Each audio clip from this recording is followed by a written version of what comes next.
Jane. Hey. So, let me say, I'm Celeste from Optimistic Bikers Against Abuse. I think the people are tired of hearing it. That whole introduction.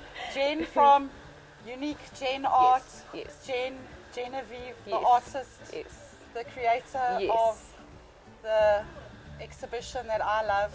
That You gives love me, it. That gives me goosebumps. The fingerprint Yeah.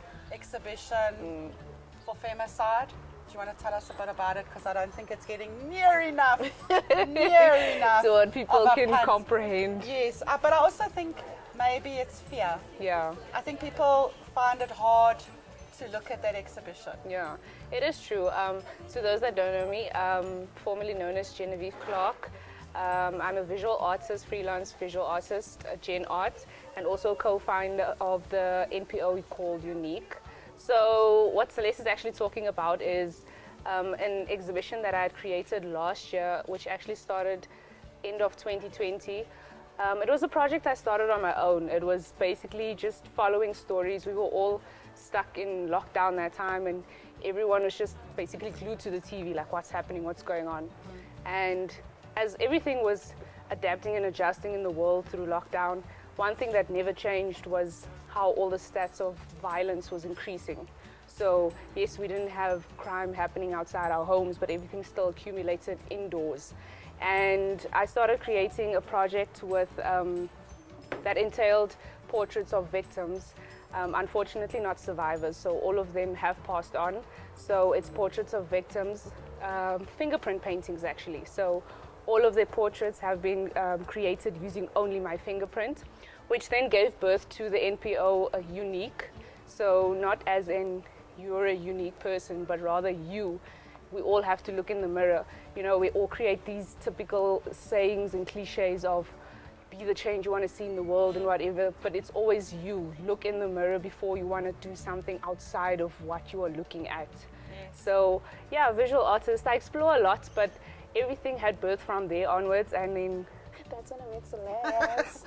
Yes. And we've been doing a lot of great work, not just in terms of visual art, but how to use my visual art, not in a form of you have to be a creative to do artwork. Yes. So my approach is actually using art as a form of therapy. Absolutely. Yeah, so to show people that you don't need to have this Picasso artwork or whatever. It actually helps you and grasp and also question yourself, also validate things for yourself, not necessarily having to be that person of it has to be perfect like this or it has to be perfect like that. You can explore yourself through art and not even need to have that whole background, because it never started like that with me.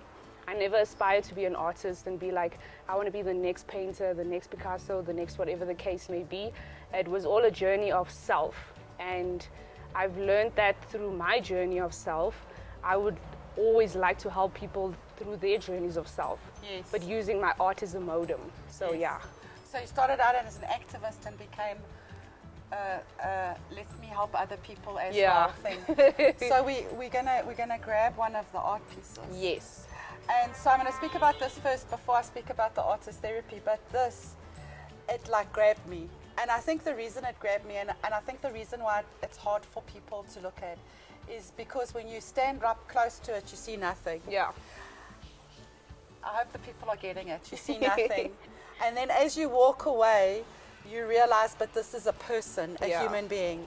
And then you realize, but this is a person who was murdered by their spouse or their intimate partner. Yeah. And all of a sudden, the hugeness Yeah. of femicide becomes a reality. Yeah. And so it's really hard, but it's also a way of going like, that could be me, 100%. you know? And so seeing that everybody has a story. Yeah, that's the thing. Everyone has a story, which is basically what each portrait entails. Like, yes, I've approached it similarly with each portrait, but each portrait has a story. Each Yes. person in the portrait has a story. And with all my other artworks with the same line in the project, you don't necessarily see me executing each portrait the same way. Yes. Because it's not the same person. Yes, they're all unique. They're all unique. Unique. Okay. So this thing, I really think this is a big exhibition, and Yeah. I hope that it gets more attention. Yeah.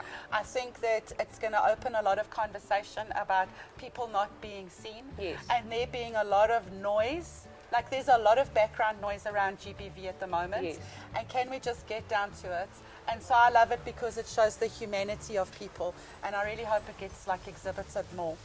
But on the artist therapy side, Yes. I just want to say that people underestimate artist therapy, and what they don't realize is that trauma memories are often stored in the creative parts of your brain. Yes.